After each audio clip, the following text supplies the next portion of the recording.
We're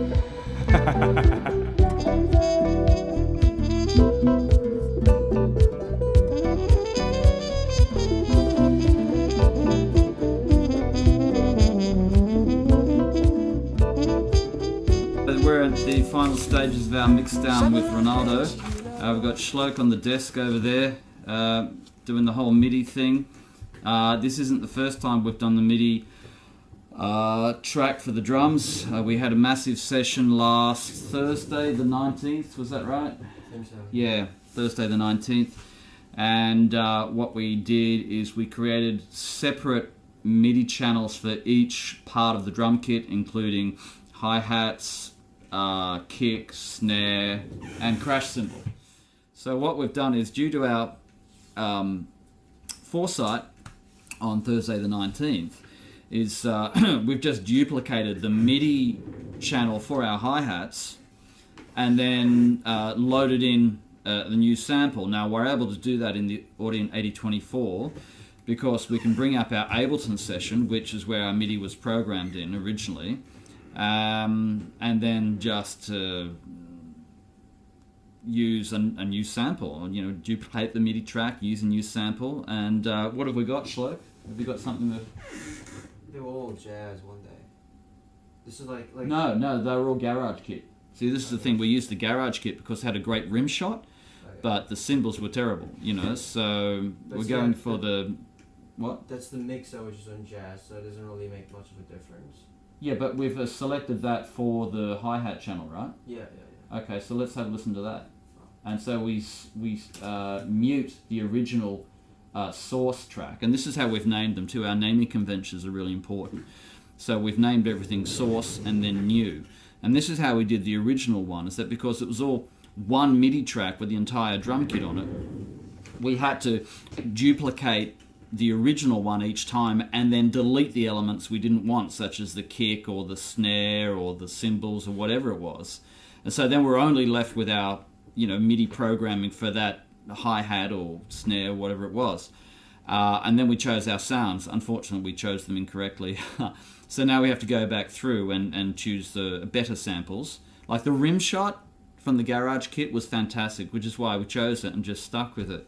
But now we're going through and looking at the contact plugin and getting the session kit organized. So have we got something there ready to go? It's the same thing. That's the same one.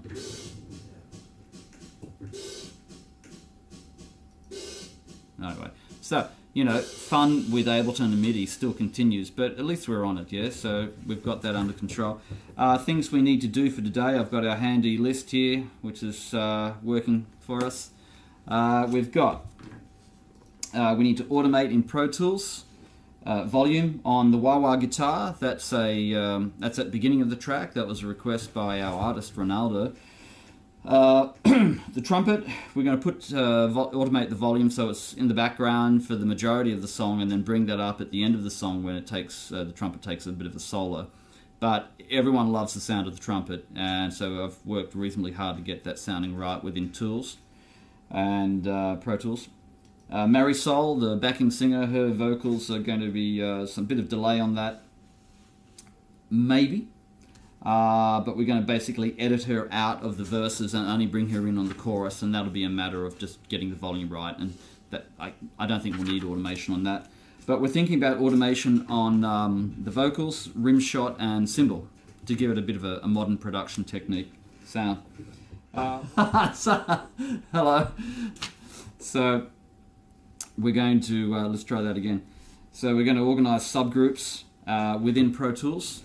And so there are 4 channels on the acoustic guitar, so we're going to reduce that to 2. For example, we'll do the same again with our drums. So I think we've got 5 channels on the drums, Schloke? Yeah. Yeah, so reduce that to 2. And then that's what we're going to output through the desk. And then I'll take the camera over and show you how we're going to do that in a minute. And I'll also give you a rundown on how we're doing that as well. So all our subgroups and individual channels are going to be put from Pro Tools into the desk. So last time we maxed out our limit of 32, including 2 for recording back into Pro Tools. So we're not going to do that this time. We're going to reduce the size of our session make it more manageable by creating these subgroups. Now this is something that we learned in a live in the studio session with Rose Parker, our lecturer, and a band called the Dagwood Dogs, who we now have to mix down. And this is how to also get a huge number of inputs into an analog desk by grouping them all together in tools, reducing the amount of outputs that you're actually dealing with on the desk. Now, the advantage of doing this, rather than going through tools, is that we can use the EQ of the desk to add that extra special something. We can also output our reverb channels and EQ that as well. So that's something that we'll be doing with our auxiliary reverbs that have already been organized in tools. And I think that's what we'll do, is we'll just keep the reverb that we're using in tools rather than using outboard. It's just, I guess, one less thing to do. EQing the reverb, I've found in the past, is just superb for getting the best reverb sound. You get a nice blend of your dry and your reverb sound, and then EQ certain elements you don't want to be reinforced, or reinforce certain elements. Alright, so we're going to go through the signal path as well. We've these, after some consultation with our tech guys, we take a mix out, two patch leads out of the patch bay, mix out, left and right. We then go into the TLA compressor. We then go into door input 25 and 26, which is on the second half of the desk. We go from door input 25, 26, door output from 25, 26 into play 1. And then we're going to monitor via the tape 1 button, so we can listen to a signal without feedback. So that took some time getting that organized in our last session.